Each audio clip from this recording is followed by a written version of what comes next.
कश्मीर घाटी में ये महत्वपूर्ण आयोजन प्रत्येक भारतीय की भारत के मुकुटमणि के प्रति प्रतिबद्धता दर्शाती है। ये हमारी प्रतिबद्धता और कन्विक्शन है कि जम्मू कश्मीर की तरक्की की रफ्तार को किसी भी स्थिति में हम थमने नहीं देंगे।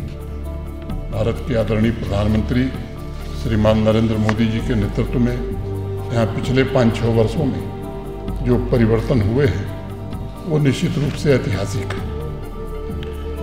मैं स्पष्ट करना चाहूँगा कि समाज के कमजोर और वंचित वर्ग के सभी लोगों का उत्थान और उनका सम्मान ये जीवन का सबसे बड़ा उद्देश्य मानकर इन 5-6 वर्षों की विकास यात्रा पूरी हुई है और ये सुनिश्चित करने का प्रयास किया गया है कि हमारे युवा और विशेष तौर से हमारी महिलाएं, समाज के वंचित लोग विकास के पथ पर आगे बढ़ें और पूरे समाज को सशक्त बनाएं।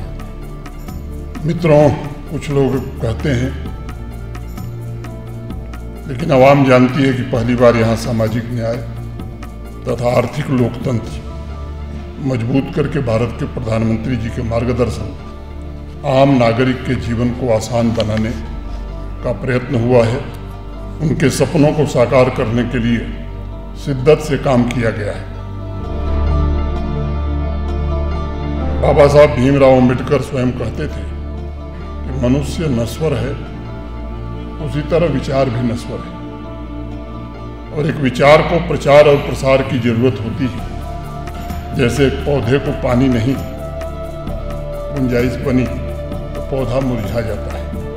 आज इस सभागार में उपस्थित अनेक पुरस्कार विजेता अलग अलग क्षेत्रों से हैं, लेकिन वो साहस, सद्भाव, शांति, सेवा और राष्ट्रीयता के लिए काम किए हैं और राष्ट्र निर्माण से जुड़े विचारों का अपने अपने ढंग से अपने अपने क्षेत्रों में प्रतिनिधित्व भी करते हैं।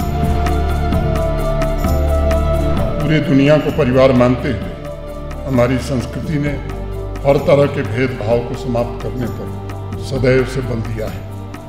हमने ऐसे कर्म पर बल दिया है जिससे पूरी मानवता को लाभ मिले। भगवान बुद्ध ने अपने धम्मपद में कहा भी कि नौतम कम्मम कतम साधु यम कत्वा अनुतप्तति यस्य असमुखी रोदम विपाकम परिसेवति। भगवान बुद्ध हमें ऐसे काम के लिए प्रेरित करते हैं जो सही और न्यायपूर्ण और जिस कर्म को करने के पश्चात हमें कोई पछतावा न रहे। बुद्ध का संदेश बहुत ही अनमोल है।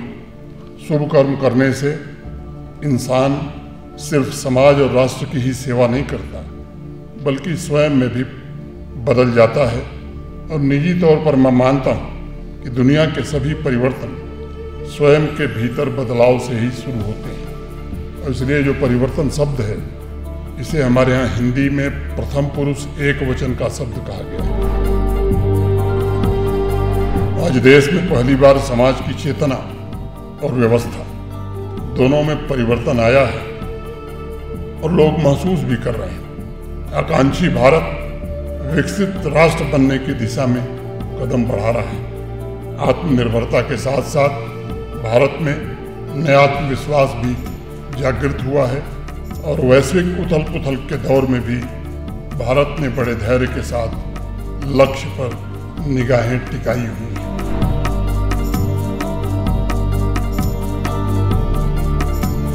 कश्मीर से लेकर कन्याकुमारी तक पुरुषार्थी भारत का चित्र स्पष्ट रूप से दिखाई पड़ता है और उसके साथ ही सांस्कृतिक आध्यात्मिक मूल्यों का पुनर्जागरण का काल भी प्रारंभ हो गया है। मेरा दृढ़ विश्वास है कि परंपरा के साथ आधुनिकता और एकता के साथ विविधता को मिलाते हुए हमारा देश मानवता को सुखद भविष्य के रास्ते पर आगे ले जा सकता है।